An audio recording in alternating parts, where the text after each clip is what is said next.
Essa mensagem ela foi compartilhada ontem e o tema dela é Vida no Campo, mas não é simplesmente a mensagem de vida no campo pela mensagem de vida no campo. É como essa mensagem se relaciona com o remanescente fiel. Como essa mensagem se relaciona com o povo que está aguardando a vinda de Jesus. Vamos orar. Senhor nosso Deus, Pai de infinita bondade, de infinita misericórdia, louvado seja o teu nome, Senhor Deus, pela oportunidade que o Senhor nos dá de te adorar em todas as circunstâncias. Não podemos, vivemos em um momento da história que nós não podemos desperdiçar nenhuma oportunidade. Seja com o irmão Adilson, Senhor, seja com ele, e que em momento propício ele possa compartilhar conosco as suas experiências com o Senhor. E neste momento, Pai, humildemente nos colocamos em tuas mãos. Conduz toda essa reflexão, Pai. Humildemente te pedimos em nome de Jesus. Amém. Então, meus irmãos, essa é uma parte da palestra. Essa mesma palestra eu compartilhei com o grupo Conectar com Deus há algumas semanas atrás. E a segunda parte, na verdade, eu inverti as palestras. Essa era para ser a segunda, mas eu tive um objetivo ao fazer a inversão. E no sábado que vem, já conversei com a Ellen, e nós vamos dar continuidade a esse tema. Mas vamos entender como nós podemos nos preparar para a crise final no sábado que vem. Então, aqui nós começamos com a mensagem inspirada pelo Senhor, que minha mensagem é: tirai vossas famílias da cidade. Tirai vossas famílias da cidade. De que forma nós podemos compreender a mensagem de vida no campo à luz do que o Senhor realmente quer que nós entendamos? Aqui nós temos toda a nossa mensagem, todo o nosso estudo, nesse momento, vai se basear na família de Ló. Como a família de Ló reagiu ao chamado para sair da cidade. Nós bem conhecemos a história. Nós sabemos qual foi o final da esposa, das filhas, de toda a família de Ló e até do próprio Ló. E nós vamos analisar rapidamente como essa mensagem ela se relaciona não somente com aquela época, mas também conosco. Nós vamos ler, irmãos, bastante textos. Vamos meditar de várias formas.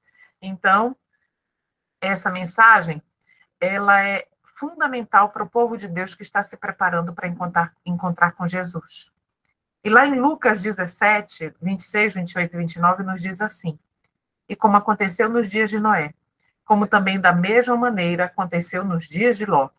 Comiam, bebiam, compravam, vendiam, plantavam e edificavam, até o dia em que Ló saiu de Sodoma e choveu do céu fogo e enxofre e os consumiu a todos. Vamos entender, então, este é o relato bíblico. Nós vamos entender agora um outro relato, como o relato inspirado nos apresenta as características da família de Ló e que trazem como consequência, essas características, na verdade, elas são um paralelo conosco. Vamos entender.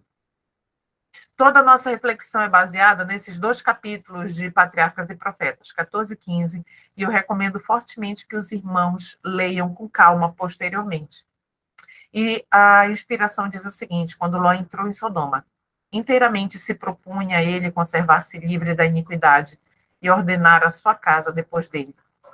Mas, de maneira bem patente, fracassou. Nessa primeira parte em vermelho, o que é que os irmãos percebem aí? A quem o Senhor Deus deu esta ordem de ordenar sua casa? Foi Abraão. A mesma ordem que o Senhor Deus deu para Abraão, Abraão passou para Ló, que é o seu sobrinho. Mas o que a inspiração nos diz? Que Ló fracassou. As influências corruptoras em redor dele tiveram efeito sobre sua fé. E a relação de seus filhos para com os habitantes de Sodoma ligaram até certo ponto seus interesses com os deles. Então, queridos, aqui nós vemos o primeiro alerta, por isso que eu deixei destacado aí de amarelo. Quando nós temos filhos, e aqui eu tenho certeza, tem pessoas que têm filhos de todas as idades e também já têm netos. Então, a relação dos seus filhos e dos seus netos com as pessoas de um meio mundano no qual eles se relacionam, liga os interesses dos filhos e netos aos interesses do mundo, destas pessoas com as quais eles se relacionam. E isso é grave, isso traz consequências seríssimas. Olha o que diz aqui. O resultado está diante de nós. Semelhantes a Ló, muitos veem seus filhos na perdição e apenas conseguem salvar sua própria alma. Se bem que diariamente, angustiado ao ver cenas de violência, não tinha uma concepção verdadeira da iniquidade aviltante e abominável que era praticada naquela vil cidade.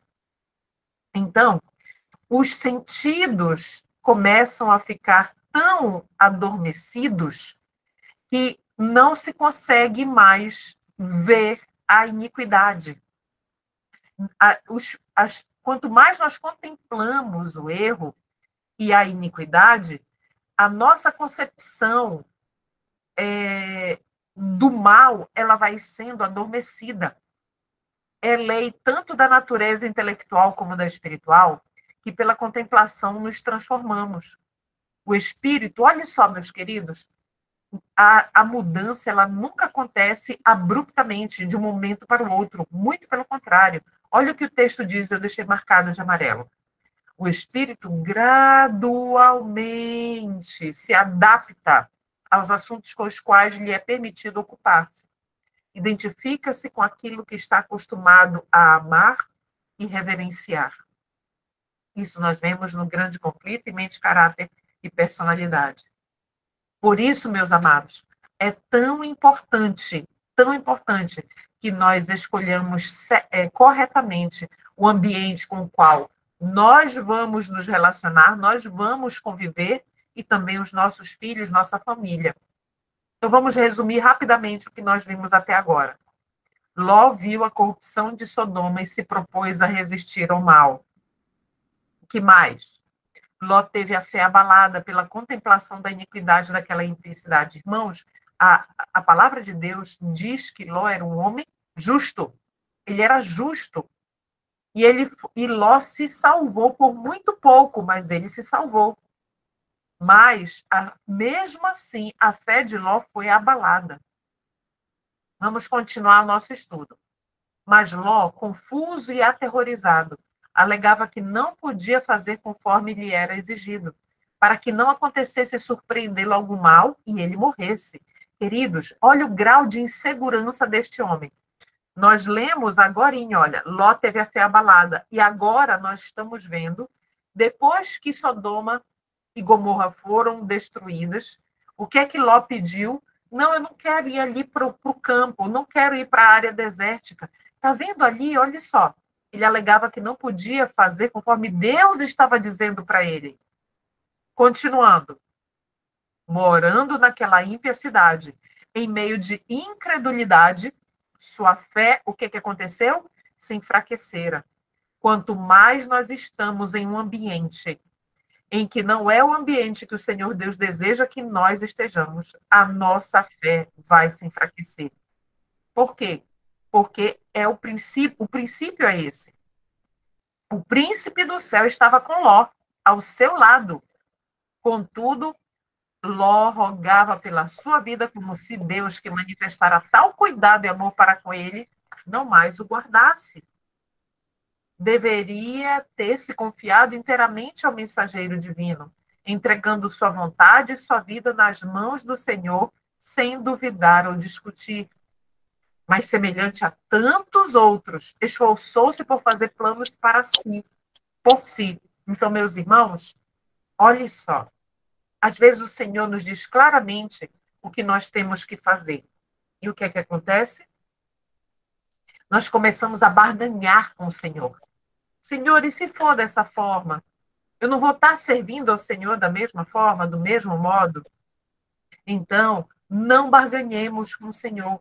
Ló barganhou com o Senhor. Olha o que ele diz, abre aspas, eis agora aquela cidade está perto, para fugir para lá. E é pequena, olha só, não é tão grande quanto Sodoma. Ora, para ali me escaparei, ela não é pequena, para que a minha alma viva. Leia depois o capítulo 19 de Gênesis, irmãos. E vocês vão ver, vão entender melhor o contexto. O que é que diz em Mateus 6,25? Por isso vos digo, não andeis cuidadosos quanto à vossa vida, pelo que haveis de comer ou pelo que haveis de beber, nem quanto ao vosso corpo, pelo que haveis de vestir. Não é a vida mais do que o mantimento e o corpo mais do que o vestuário, queridos? Aqui é uma promessa do Senhor, é a certeza que Ele está nos dando de que Ele cuida de nós. Queridos, a mesma palavra que disse haja luz, a mesma palavra que disse é a palavra que está nos prometendo que nós somos importantíssimos e que o Senhor e que Ele provê tudo para nós. Vamos resumir mais um pouquinho até agora o que a gente leu no segundo bloco.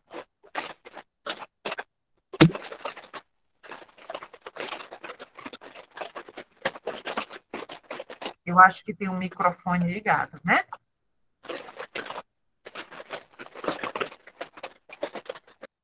O caráter de Ló ficou confuso pela contemplação da corrupção de Sodoma.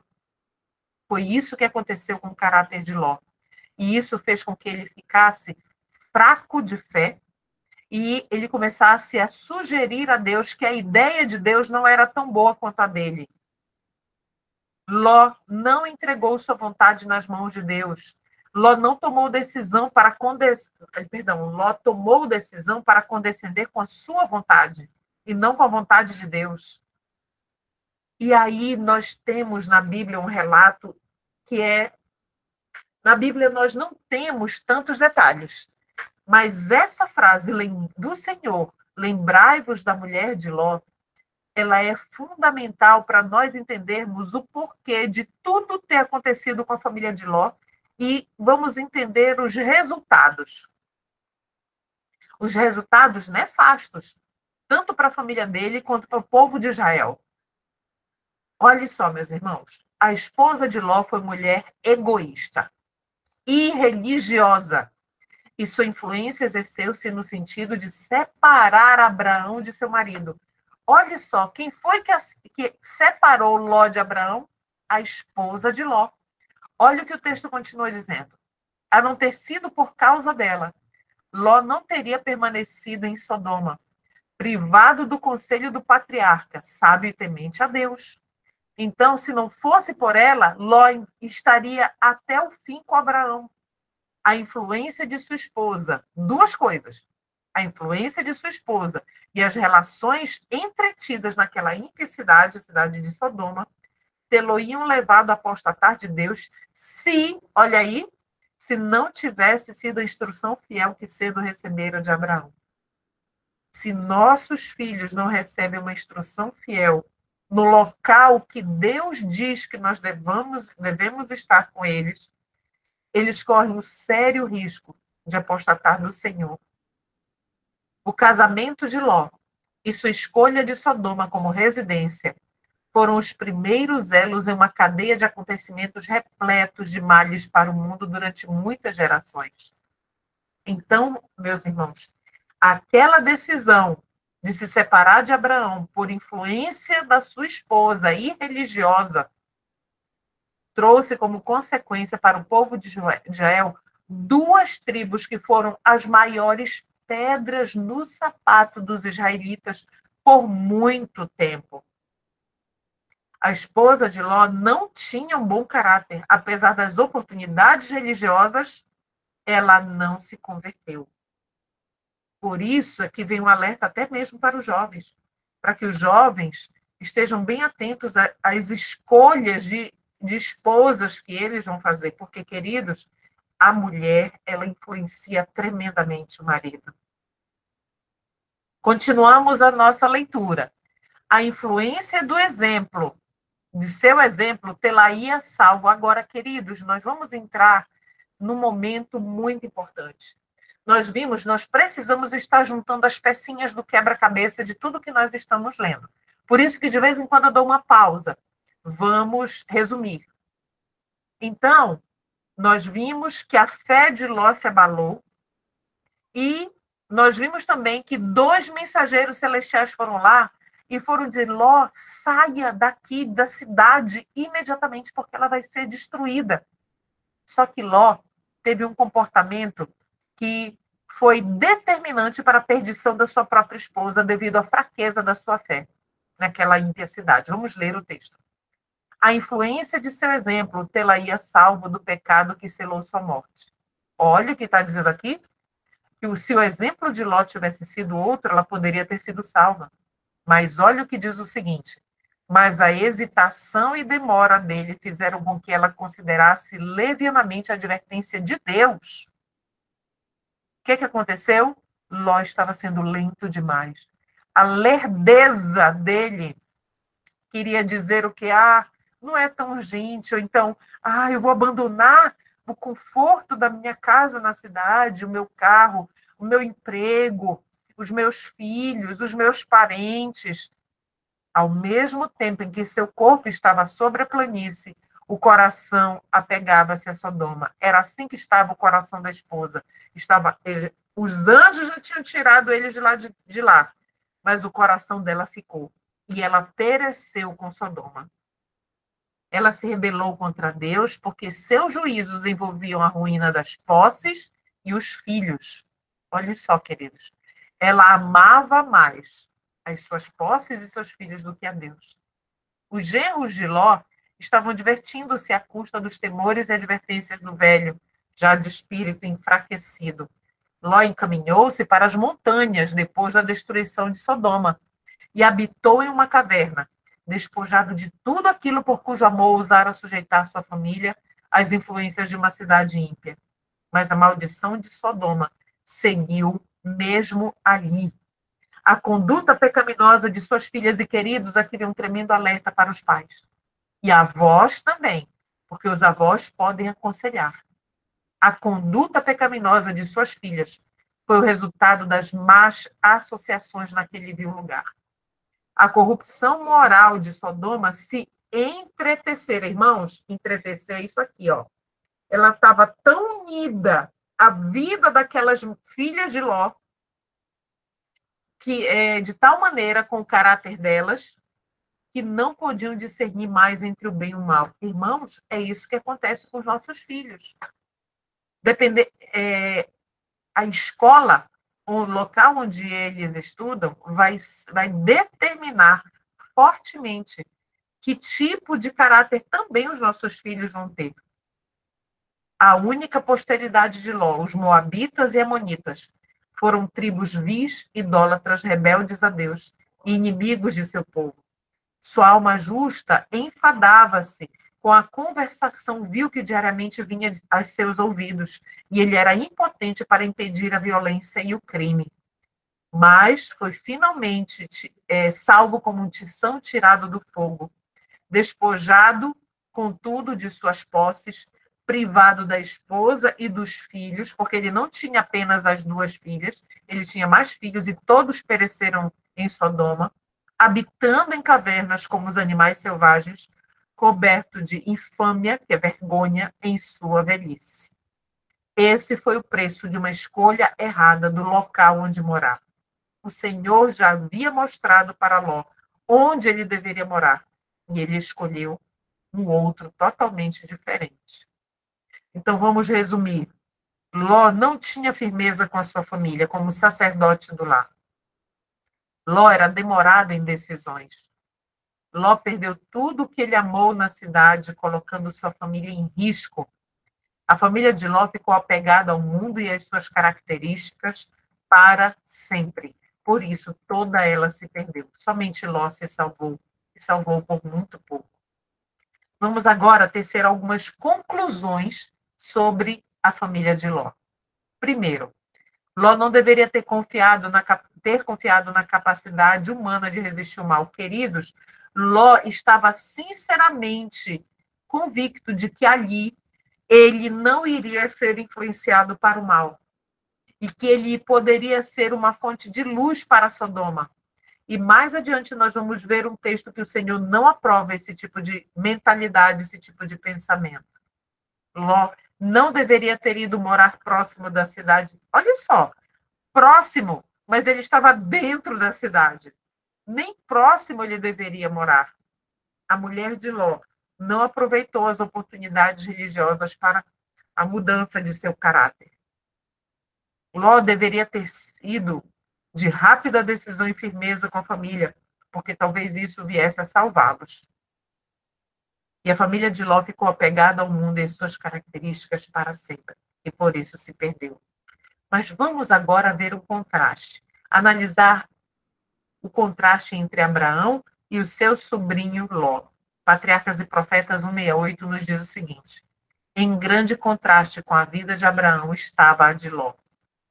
Já tinham sido companheiros, adorando no mesmo altar, morando ao lado um do outro em suas tendas de peregrinos, mas quão diversamente diferenciados agora. Queridos, quando eles se separaram, Ló ficou muito diferente de Abraão. Ló escolhera Sodoma para seu prazer e proveito. Queridos, é Deus que está dizendo aqui. Deixando o altar de Abraão e seu sacrifício diário ao Deus vivo. Foi isso que Ló fez.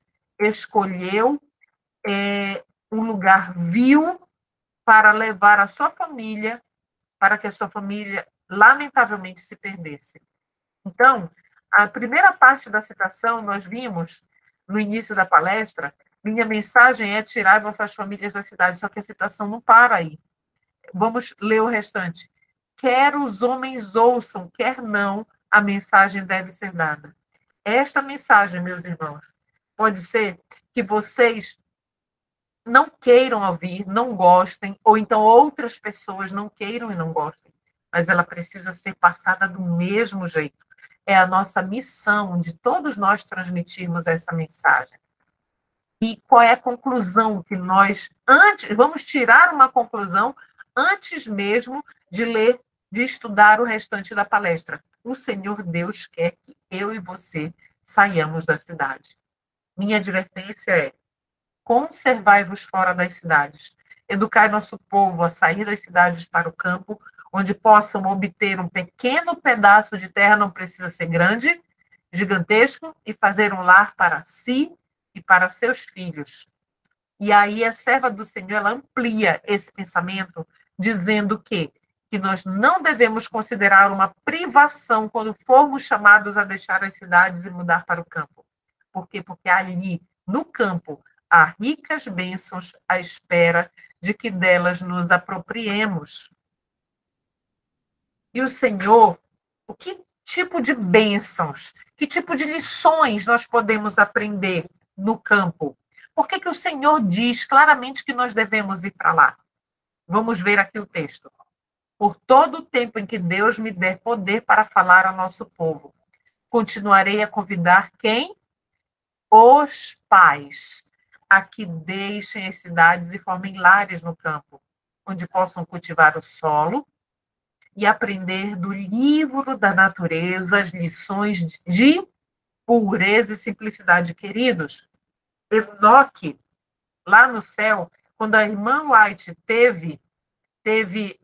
Deus deu a visão a ela, ela foi ao céu e ela viu Enoque. E de um lado, na mão de Enoque, estava escrito pureza, e do outro lado, santidade. Pureza e santidade. Então, aqui nós temos pureza e simplicidade. Estes dois fatores são importantíssimos para a nossa caminhada de santificação. Não há uma família em 100. Olha só, uma família em 100 que se tenha beneficiado física, mental ou espiritualmente por residir na cidade. Fé, amor, esperança, felicidade podem ser muito melhor alcançados em lugares afastados, onde haja campos, montanhas e árvores.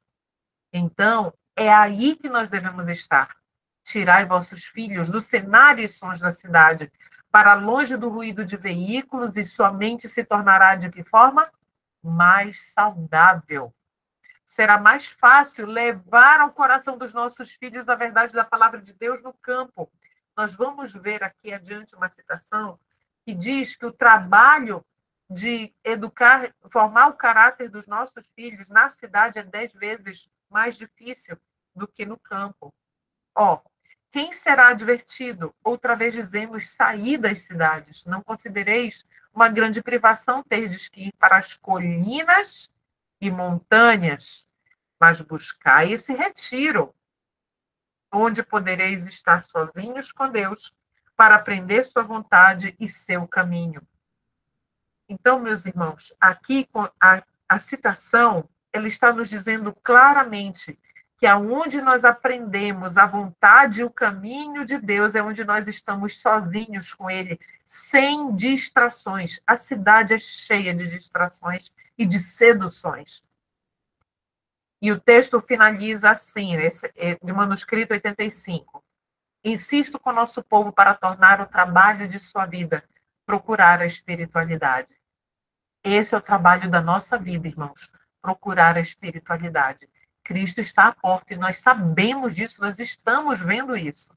Por esse motivo é que digo ao nosso povo, não considereis uma privação, sejais convidados a abandonar as cidades e mudar-vos para as zonas rurais. Porque aí ricas bênçãos aguardam aos que delas se quiserem apoderar. Contemplando as cenas da natureza, queridos, a Bíblia e a natureza são os livros de Deus. Então, contemplando as cenas da natureza, as obras do Criador, estudando as obras das mãos de Deus, imperceptivelmente sereis transformados à mesma imagem. Meus irmãos, essa palavra imperceptivelmente, ela sempre me chama, toda vez que eu leio, a minha mente se dirige imediatamente ao tempo de angústia, no qual nunca houve que nós vamos passar. Nesse tempo de angústia, aqueles que estiveram vivos, e eu disse na palestra anterior, e digo e repito agora novamente, repetir novamente, até redundante, mas repito que eu tenho certeza que vocês também, meus irmãos, eu tenho uma ambição santa de estar entre os 144 mil, de passar pelo tempo de angústia, de ver o Senhor Jesus voltar com os olhos do meu rosto. Eu tenho este desejo ardente dentro de mim.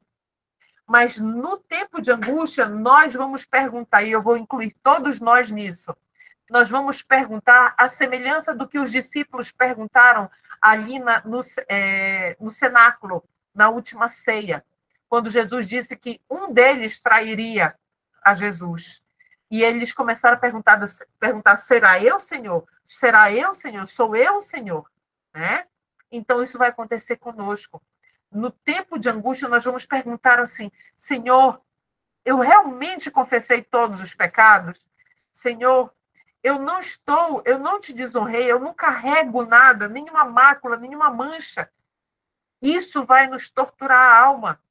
Por quê? A transformação que ocorreu conosco, ela foi para nós imperceptível. Entende? Então, nós somos transformados à imagem daquilo que nós contemplamos. Repetidas vezes, o Senhor tem instruído que nosso povo deve tirar suas famílias das cidades, levando-as para o campo, onde podem produzir suas próprias provisões. Pois no futuro, o problema de comprar e vender será muito sério. O texto continua do lar adventista. Devemos começar agora a aceitar a instrução, aceitar, dada inúmeras vezes. E qual é a instrução que nós devemos aceitar? Sair das cidades para as zonas rurais, onde as casas não são aglomeradas e onde estareis livres da interferência dos inimigos. Quem são os inimigos? Principalmente os inimigos da nossa alma, aqueles que corrompem o nosso caráter, nos influenciam para corromper o caráter. É chegado o tempo em que, conforme Deus abra o caminho, devem as famílias mudar-se para fora das cidades. Ó, conforme Deus abra o caminho. O Senhor tem uma forma de conduzir a vida de cada um de nós de forma diferente. Não existe uma regra. Os filhos devem ser levados para o campo. Devem os pais procurar um lugar apropriado, quanto os seus recursos os permitam. Embora a casa possa ser pequena, haja, contudo, terra suficiente para que possa ser cultivada. Então, meus irmãos, qual é o tamanho da terra? Terra suficiente que possamos plantar frutíferas, que possamos ter horta, que possamos ter um jardim, né? O Senhor, ele vai nos dando as instruções. Os filhos deveriam ter um jardim, olha aí, para cultivar, onde pudessem encontrar entretenimento e ocupação útil. Queridos, os nossos filhos precisam de trabalho útil para a formação do caráter. Sabe por quê? Quando eles estão ali envolvidos na prática do trabalho ali na horta, construindo alguma coisa, reformando alguma coisa, ajudando no lar, nos afazeres, a mente está ali ocupada em resolver os pequenos problemas que vão surgindo.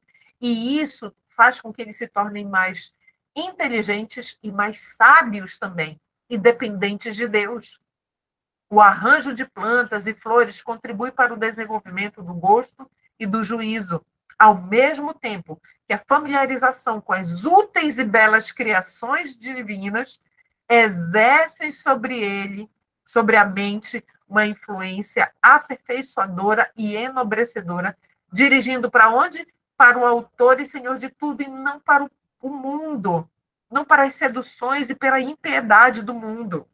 Então, meus irmãos, aqui é no campo que o gosto e o discernimento dos nossos filhos é aperfeiçoado. Vamos resumir?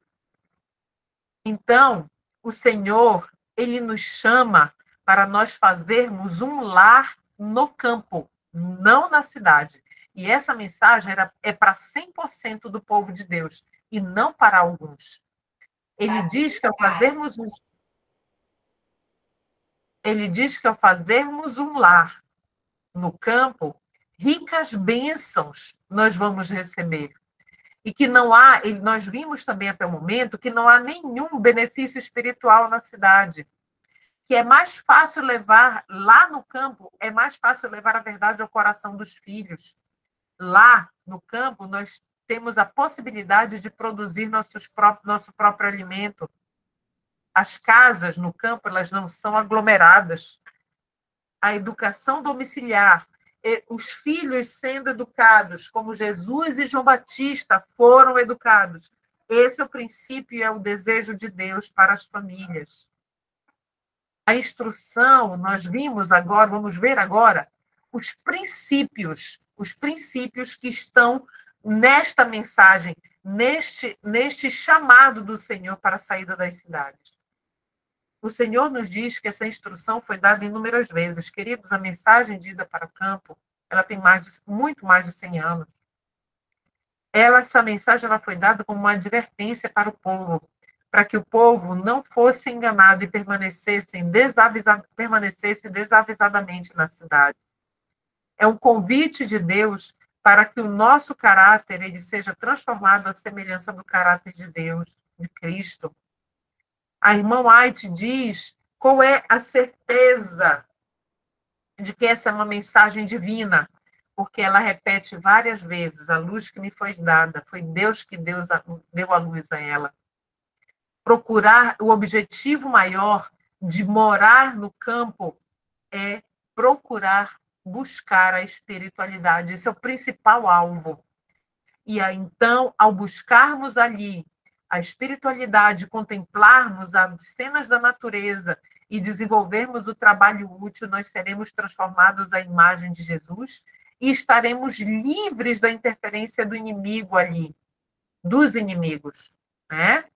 Ali também é a oportunidade de pais estarem juntos em todas as tarefas, durante todo o dia, com os seus filhos. A comunhão da alma com Deus, ela é muito mais intensa e real ali no campo, porque, como eu falei anteriormente, não existe distração. Ali é o local que o Senhor nos chamou para nos separar do ímpio.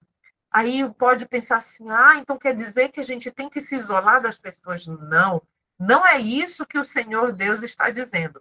Enoque morava na montanha e de tempos em tempos ele ia à cidade para poder levar a palavra de Deus e a salvação por meio da palavra de Deus que ele pregava. E mais adiante nós vamos ver o texto de como Enoque agia, como era o evangelismo. Aí podem dizer assim, irmã, então, mas se todo mundo for para o campo, como usam esse argumento? Se todo mundo for para o campo, quem é que vai evangelizar a cidade? Meus amados, essa não é uma preocupação nossa. Ninguém tem mais desejo de que todos na cidade sejam salvos do que o nosso Deus. E vocês acham que o Senhor Jesus Cristo, o Espírito Santo, vai deixar com que essas pessoas elas pereçam sem a luz necessária para elas tomarem firmes decisões ao lado de Deus ou não? Jamais. Mas essa é uma preocupação do Senhor e não nossa. Então, separar do ímpio. Estar sozinho com Deus para aprender sua vontade e o seu caminho é ali no campo. Buscar uma atmosfera tão pura quanto possível. Aprender simples, inabalável fé e contínua confiança no Senhor ali no campo. E não colocar em risco, a salvação da nossa alma e dos nossos filhos e dos nossos cônjuges. E aí, meus irmãos, vamos entender quais pessoas na Bíblia agiram por princípio e que foi fundamental para a sua caminhada com Cristo.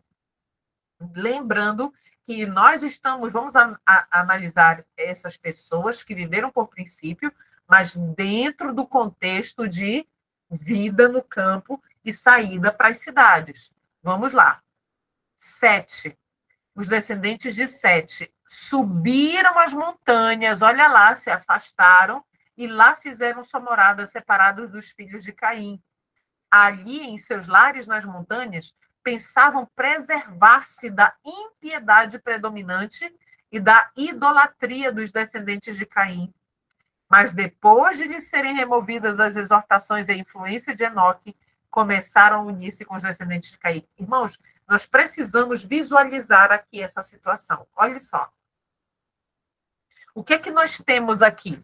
Nós temos os filhos de Sete, que Sete foi aquele que nasceu para ficar no lugar do justo Abel, que foi morto por Caim.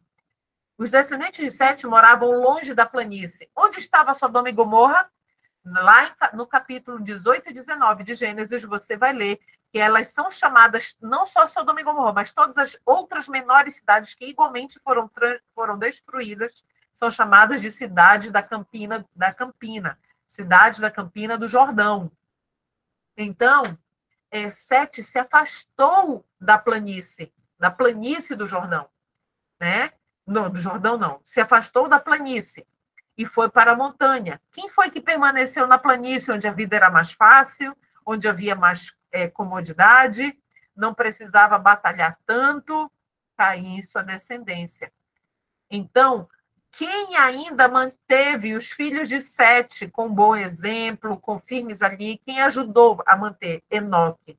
Então, logo Enoque morreu, o que aconteceu? Eles começaram a descer e se relacionar com os descendentes de Caim. Outro que viveu por princípio, Enoque. Enoque, muita atenção, meus irmãos, agora, porque nós vamos ler. Enoque, não fez sua habitação entre os ímpios.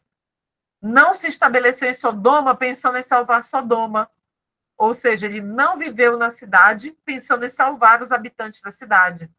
O que Enoque fez?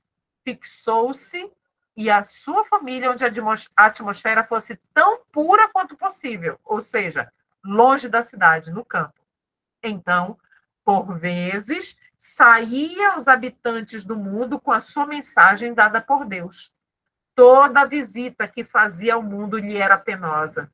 Ele viu e compreendeu algo da lepra do pecado. Então, quando ele tinha contato com as pessoas, porque ele era um missionário, ele ficava tremendamente triste.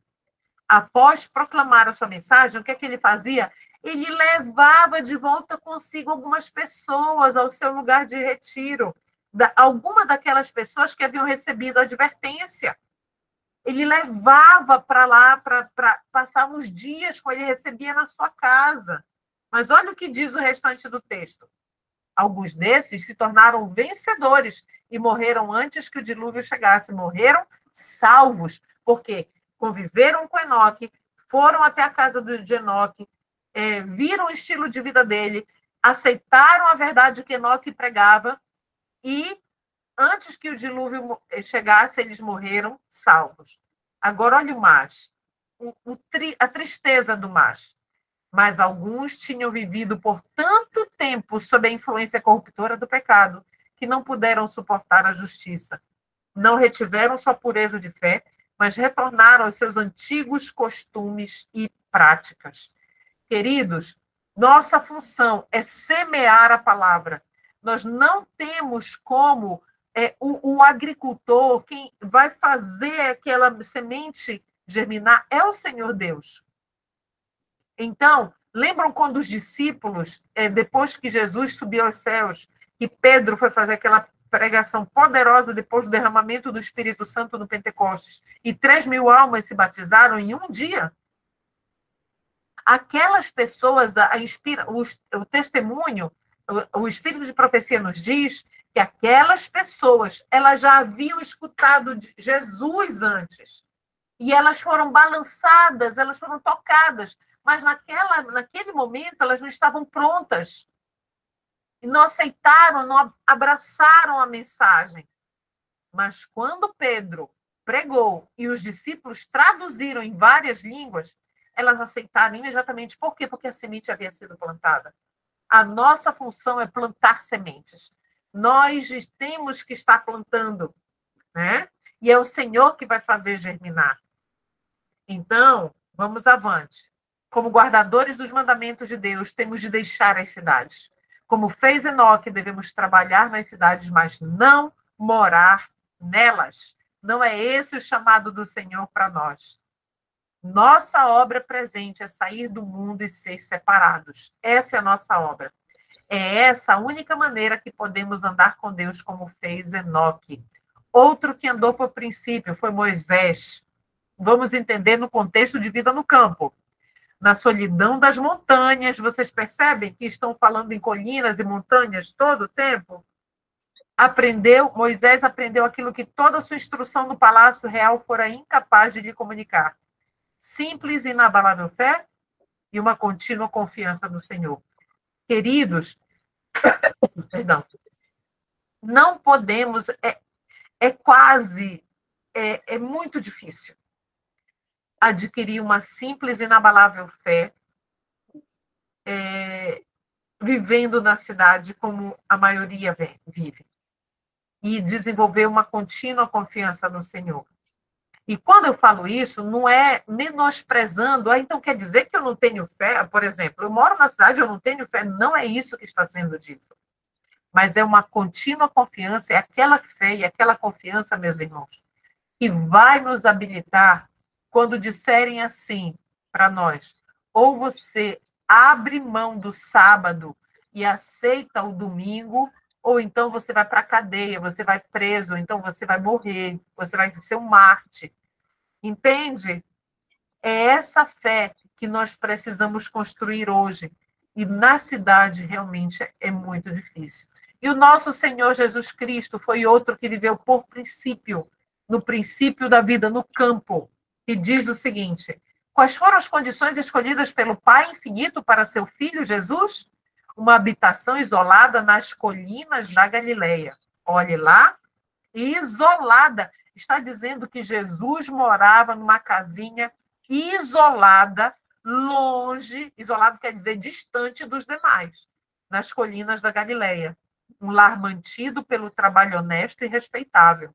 Vida de simplicidade, luta diária com as dificuldades e provações. Abnegação, economia e serviço paciente, feito com contentamento. A hora de estudo junto da mãe, com o rolo aberto das escrituras, a serenidade da alvorada ou do crepúsculo no verdor do vale, o sagrado ministério da natureza, olha lá a natureza de novo, o livro de Deus, o estudo da criação e da providência, a comunhão da alma com Deus, tudo isso, olha lá, tais foram as condições e oportunidades dos primeiros anos da vida de Jesus. Queridos, aqui, nessa página 22 de Vida no Campo, está descrevendo como foi a vida de Jesus. E aqui, diante de tudo isso que nós estudamos até agora, nós nos deparamos com o risco de adiar. De adiar, o que o Senhor deseja de nós? A primeira coisa que Ele deseja é um coração disposto, meus irmãos. Mas vamos entender melhor qual é o risco de adiar. De acordo com a luz que me foi dada, insisto com o povo para que saia dos grandes centros populosos. Nossas cidades estão se tornando cada vez mais ímpias e cada vez mais se torna evidente que os que desnecessariamente nelas permanecem fazem-no pondo em perigo a salvação de sua alma. Entenderam, meus irmãos?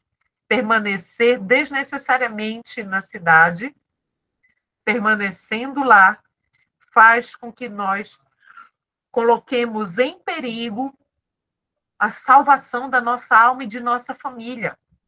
Carta 268 de 1906, e Vida no Campo, nos diz assim: nenhuma vantagem temporal tente os pais a negligenciar o preparo dos filhos. Não podemos achar que um curso na universidade, que o emprego XYZ é mais valioso para os filhos do que obedecer à vontade de Deus. Sempre que possível, é dever dos pais fazer casa no campo para os filhos.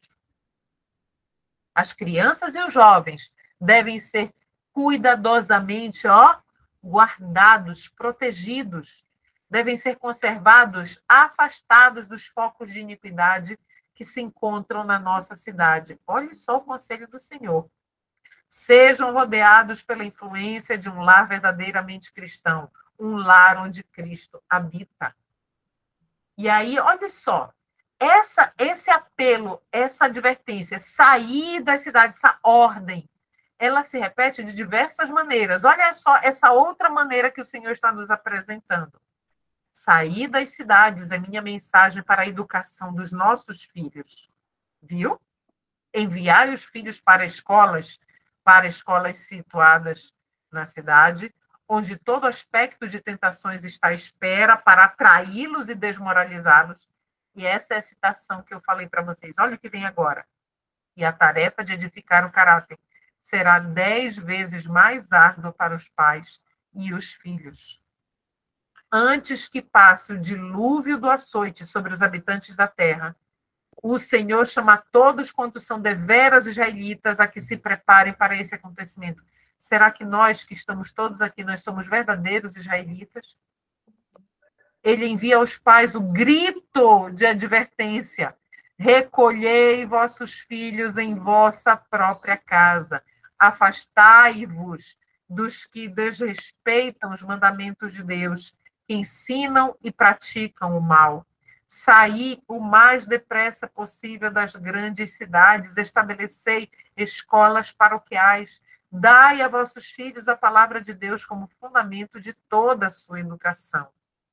Então, meus irmãos, o Senhor ele tem dito para nós, ele tem nos dado as advertências, tem nos dito para que tenhamos cuidado. E vamos entender melhor como o Senhor Deus nos faz isso. Ele nos dá provas suficientes para nos habilitar a aceitar inteligentemente a verdade.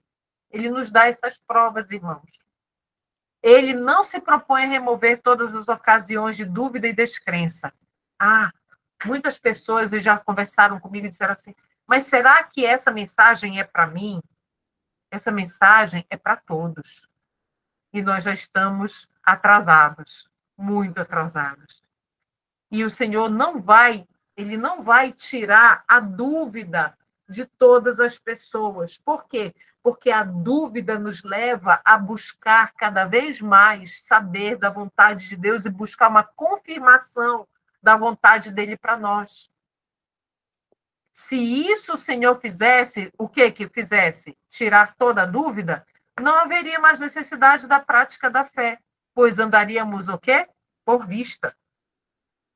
Cada qual tome tempo para considerar. Queridos, esse conselho é importantíssimo. Cada um de nós tem que tomar tempo para considerar cuidadosamente e não ser como o homem da parábola que começou a edificar e não pôde terminar. Nenhuma mudança deve ser feita sem que tal passo e tudo o que ele implica sejam cuidadosamente considerados. Tudo deve ser pesado. O que a serva do Senhor está nos dizendo aqui? Que nós não podemos tomar decisões precipitadas, que nós precisamos avaliar, pesar, analisar, planejar. A todo homem é dada a sua obra segundo a sua variada aptidão. Então, não se mude ele hesitantemente, mas com firmeza, no entanto, confiando humildemente em Deus. Dependência do Senhor em tudo. Pode haver indivíduos, o texto continua, que façam tudo precipitadamente e entrem em algum negócio de que nada sabem. A consequência de ser precipitado é a imensa chance de dar tudo errado. Deus não exige que isso aconteça. Pensai com simplicidade, de maneira piedosa, estudando a palavra de Deus com todo cuidado e devoção, tendo o espírito e o coração despertos para ouvir a voz de Deus. É uma grande coisa conhecer a vontade de Deus. A partir do momento que nós estudamos a verdade e sabemos a vontade de Deus, nós clamamos a Ele por auxílio, Ele vai abrindo as portas. Cada um de nós tem uma obra individual a fazer. Devemos consagrar-nos a Deus de corpo, alma e espírito. Cada um de seus filhos tem algo a fazer pela honra e glória de seu nome. Podeis ser uma bênção onde quer que estejais. Se parece haver apenas escassa possibilidade de ganhar a subsistência, de ter um trabalho, um sustento no lugar onde você está, tirai então o máximo proveito de toda a oportunidade. Então, meus irmãos, vamos avante aqui. Se nós mesmos nos colocarmos sob influências objetáveis, poderemos esperar, queridos, aqui esse texto precisa muito da nossa atenção. Depois de tudo isso que o Senhor nos mostrou, mesmo assim, nós de forma obstinada, nos colocamos sob influências que não são as influências que Deus deseja para nós, e nós venhamos aqui, ponderar, e ponderemos, e nas nossas ponderações, nós esperamos que Deus opere um milagre para desfazer os resultados daquela decisão errada que contradizia a vontade de Deus. Vocês acham que o Senhor vai fazer algo para desfazer aquilo, algo que foi uma decisão abertamente contrária à vontade de Deus? O que é que ele está dizendo aqui? De maneira nenhuma. Sair das cidades o mais depressa possível e comprai um pequeno espaço de terra, onde possais ter um jardim, em que vossos filhos possam ver as flores crescerem e delas aprenderem lições de simplicidade e pureza. O Senhor, ele não vai operar um milagre por aquele que foi negligente, desobediente, obstinado. E aqui o texto complementa, do desejado de todas as nações. Muitos que, à semelhança de Tomé, esperam que desapareça todo motivo de dúvida, nunca hão de realizar o seu desejo. Confirmam-se gradualmente na incredulidade. Os que se educam a olhar para o lado sombrio, para murmurar e queixar-se, não sabem o que fazem. Estão lançando as sementes da dúvida e terão também uma colheita de dúvidas a ceifar. Num tempo em que a fé e a confiança são de todo essenciais, muitos se encontrarão, assim, impotentes para esperar e crer. Queridos, quando nós exigimos evidências concretas que excluem o nosso passo de fé, esse tipo de atitude faz com que nós nos tornemos mais fracos de fé. E nós nos confirmamos dessa forma, como o próprio texto está dizendo aqui. Confirmam-se gradualmente na incredulidade. Por isso, irmãos, o Senhor não vai tirar todo motivo de dúvida, mas Ele nos dá a certeza de que Ele vai nos guiar. Né? Então, mais aqui, Ele nunca remove toda a oportunidade de dúvida. A verdadeira fé não é presunção, mas ela se arrisca. Quando nós estávamos indo para o campo, antes de ir, eu perguntei para uma amiga minha, será que essa realmente é a vontade de Deus? Ela disse assim, minha amiga, não se preocupe, porque o que Deus está mostrando agora para vocês é isso. E que caso não seja lá, depois Ele vai dizer claramente para onde vocês têm que ir. E assim nós fizemos. Então, meus irmãos, como nós podemos colocar isso aqui em prática? Né? Nós precisamos buscar conselhos? Sim, mas o conselho sábio, o mais sábio conselho é o conselho de Deus. Os conselhos humanos, né? Os conselhos humanos, eles são importantes de pessoas tementes que estão caminhando conosco, caminhando como nós estamos caminhando. Mas olha aqui a última parte do texto que diz assim: submetei todos os vossos caminhos e a vossa vontade aos caminhos e à vontade de Deus. Né? Aqui em amarelo, Deus ajudará o seu povo a encontrar lares como esses fora das cidades. E nós já lemos quais são as características desses lares. Ao escolher uma residência, Deus quer que consideremos. Olha só, o Senhor está dizendo dando algumas dicas do que considerar quando for escolher um local fora das cidades. O que é que eles querem o que o Senhor quer que nós consideremos? Influências morais e religiosas que nos rodearão a nós e a nossas famílias. Não podemos perder isso de vista. Mas reforço, como diz 1 Coríntios 14:40, tudo deve ser feito de forma decente, com ordem. O que quer dizer isso? Planejamento. Então, será que vai ser difícil? Então, olha só, meus irmãos, muitos relutam em ganhar o pão com o suor do rosto e recusam cultivar o solo. Mas nas profundezas da terra, na agricultura, há bênçãos ocultas para os que têm coragem, disposição e perseverança para juntar seus tesouros. Os pais e mães que possuem um pedaço de terra e um lar confortável são reis e rainhas. Então, olhe só, esses traços de caráter, será que não são esses traços que nós queremos que nossos filhos desenvolvam? Coragem, disposição e perseverança? Isso a vida no campo lhes dá, né? Se os pobres agora aglomerados nas cidades encontrassem habitações no campo, poderiam não somente ganhar a subsistência, mas encontrar a saúde e a felicidade que hoje eles desconhecem, por viverem em favelas, em lugares apinhados, com higiene duvidosa, né? Saneamento duvidoso, trabalho árduo, comida simples, estrita economia, muitas vezes durezas e privações. Eis o que seria a sua sorte. Que o Senhor Deus nos ajude, meus irmãos, porque nós precisamos ter em mente todas essas informações. E é possível fazer o trabalho missionário morando no campo? Olha aqui a resposta do Senhor. Deve-se fazer o trabalho nas cidades partindo dos postos avançados. Disse o mensageiro de Deus. Não serão advertidas as cidades? Sim, serão. Mas não porque o povo de Deus nelas reside, mas ao visitá-las para ir lá, adverti-las dos que está para sobreviver à terra e depois voltar para sua casa no campo. Quando a iniquidade predomina numa nação, sempre deve ser ouvida uma voz de advertência e orientação. Como a voz de Ló se fez ouvir em Sodoma. Da mesma forma, meus irmãos. Contudo, Ló poderia ter preservado de muitos males a família se ele não houvesse estabelecido seu lar naquela pecaminosa e contaminada cidade. Irmãos, agora muita atenção aqui, olha.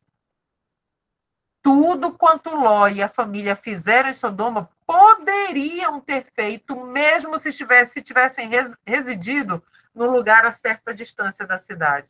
Enoque andou com Deus.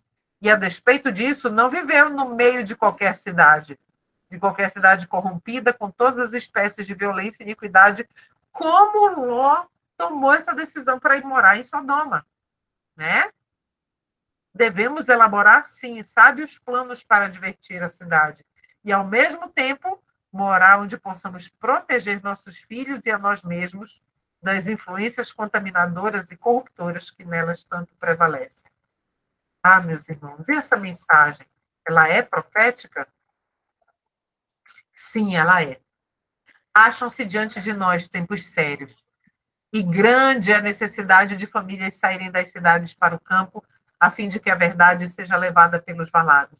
assim como pelos caminhos principais da terra.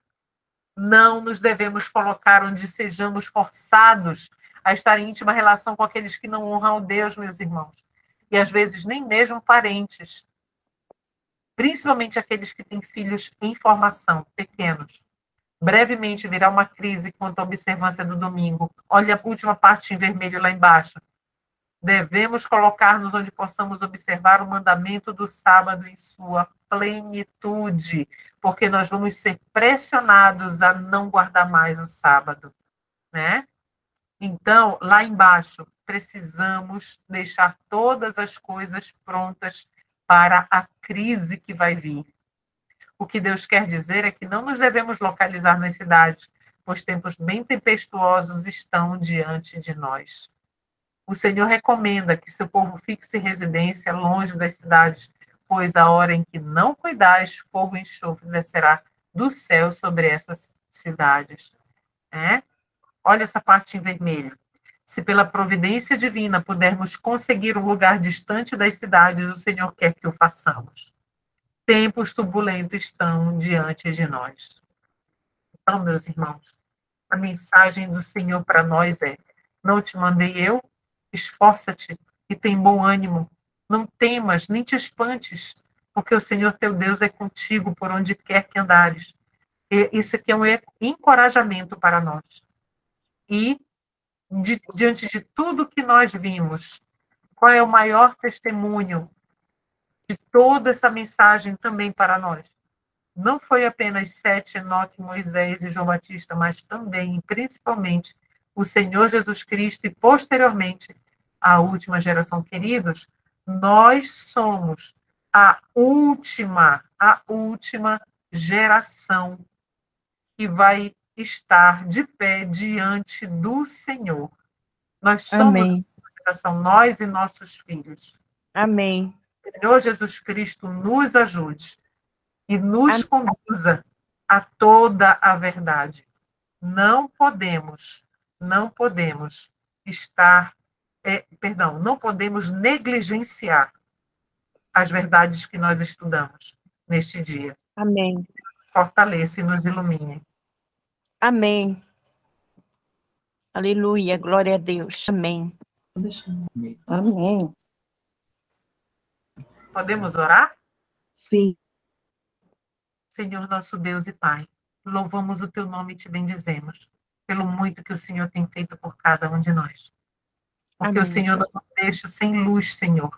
O Senhor está sempre cuidando de nós, nos advertindo, nos orientando, nos redirecionando para o caminho que o Senhor deseja que nós trilhemos.